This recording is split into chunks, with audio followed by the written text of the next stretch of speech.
Hey, it's Coach Josh here. I'm giving you a Facebook Live video from Training for Warriors Portland because a couple of people asked me what is the order of importance for your habits and decision making regarding fat loss. And I can't think of a more loaded question than that. And I actually think it's worth talking about because fat loss is, gosh, just the idea of it is somewhat controversial in that there are a lot of wildly different views on the subject of fat loss, whether or not it's even something we should worry about, whether or not people should do it, how they should do it. I mean, it's a $16 billion industry.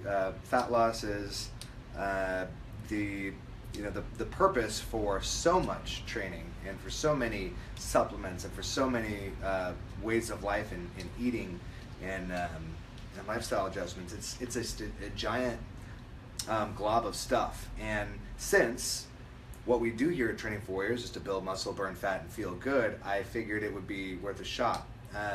When you're talking about fat loss, as I'm talking about it today, you're not talking about a science the way that physics is a science, or electronics, or computer sciences.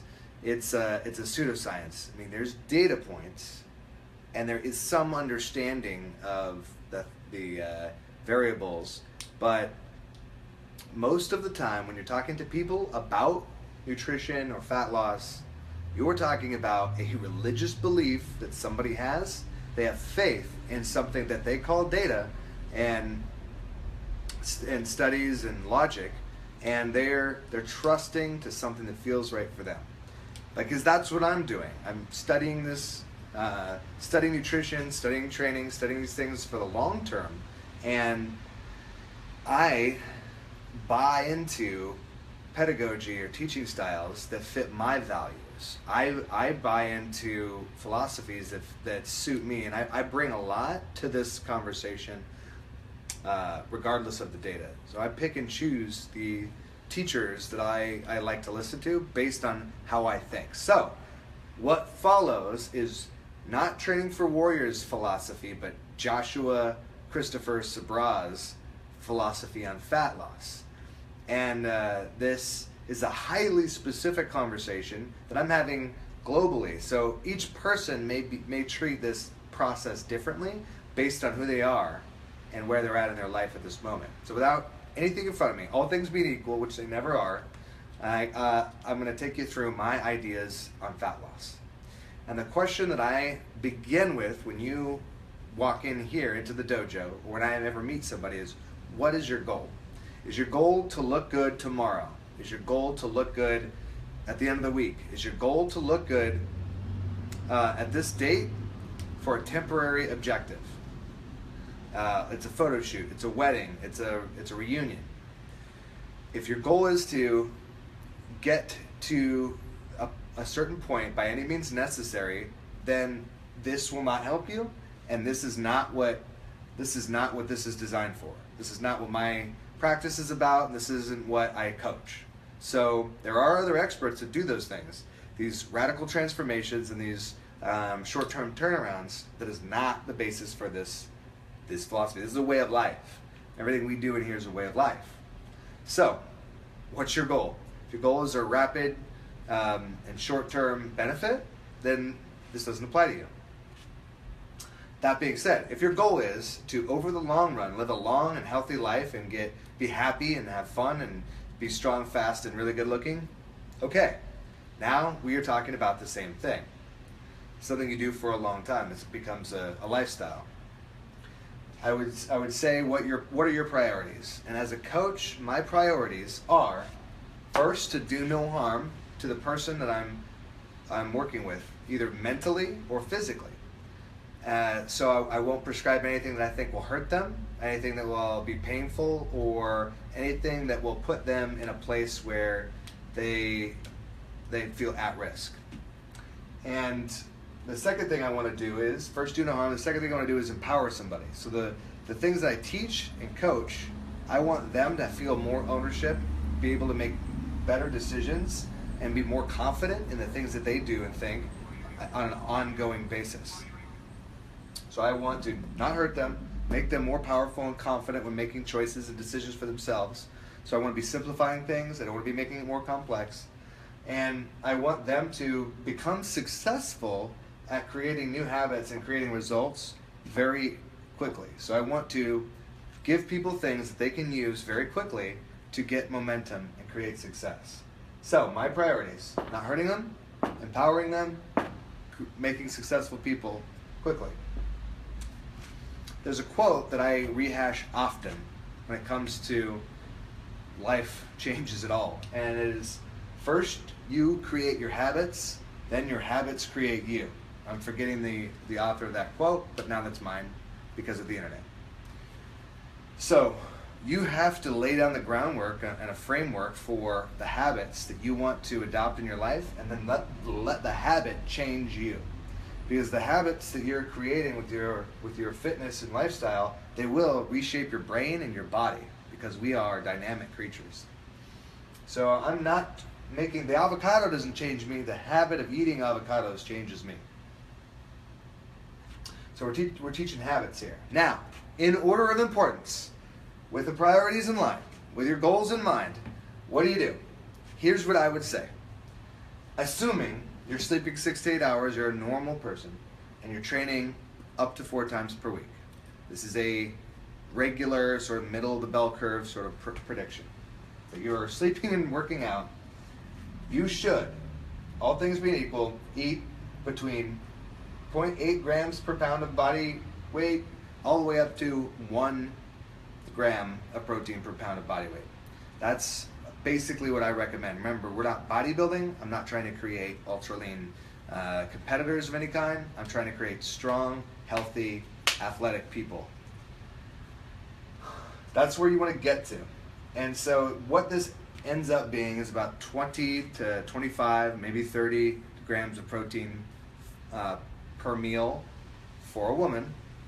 And for a man, it's anywhere between 25, 30, I've seen even 40 grams of protein, 45 grams of protein per meal to get to that number during the day. And I wouldn't try the next habit until I'm more than 80% compliant and adherent to this habit for 2 weeks straight. So I'm just going to work on how much protein I eat until I get that much protein in consistently for 2 weeks straight. Then move on to the second priority, which is vegetables. You got to have protein to live, so that became first. Vegetables are also pretty damn important. We've been talking a lot about them lately.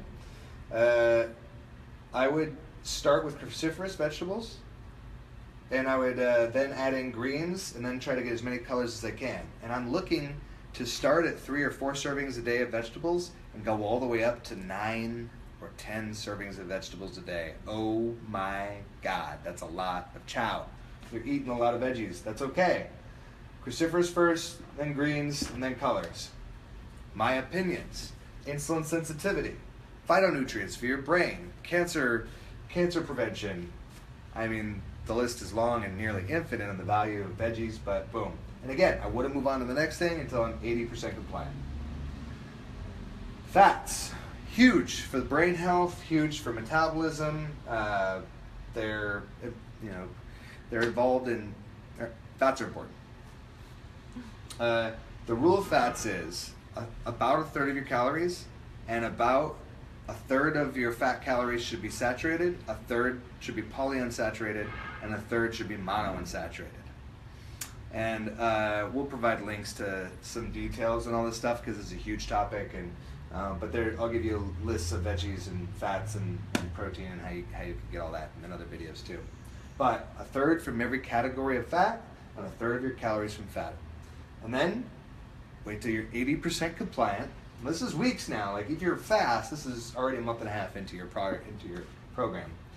And the D, visit hydration and mineralization. And make sure that I was drinking 90 to 120 ounces, depending on body size, of lightly salted with Celtic sea salt, just a pinch, not enough to taste any salt, but enough to mineralize the water that you're drinking, about a pinch of sea salt for every 20 ounces. And I would make sure that I'm drinking 90 to 120 ounces of water every single day. The water's super important. Can't be understated. The reason why we start with protein and veggies and fats, because if you get the protein nailed, most of the time, the way that we eat food, breakfast, lunch, and dinner, you're gonna get veggies and fats in there to some degree too. So if you start with this, you've already got a head start on your fat and veggies. So doing those things in this order, day in, day out, weeks at a time, better than 80% of the plant before you move on to the next thing. By the time you get to D, you'll be seeing results. You'll be feeling a lot better. You'll be recovering faster. So this is the order that I would attack it in. These are the reasons why. And this is my philosophy. That's my religion. These are my beliefs on nutrition, and they're something that I've come into over the course of years and years of study. I don't care about paleo. I don't care about the Mediterranean diet. I don't care about eat, stop, eat. I don't care what you do. I don't have any problem with any of those other diets. This is something that I can do day in and day out, happy, healthy, fine, feeling better and better every single day, month in and month out, and I suggest that be the rubric through which you decide on what you do. So I don't think anybody should be made to feel miserable to get results, whether it's in the gym or outside of the gym. Whew! For more details on nutrition, we're going to be doing a Warrior 10 Shred. We're going to be doing a Warrior a nutrition challenge here at Training for Warriors Portland, and I'm really excited to share that with you. I'll talk to each one of you personally about the details on that. And thank you so much for watching. Thank you so much for participating, and I look forward to helping you bring out the warrior within.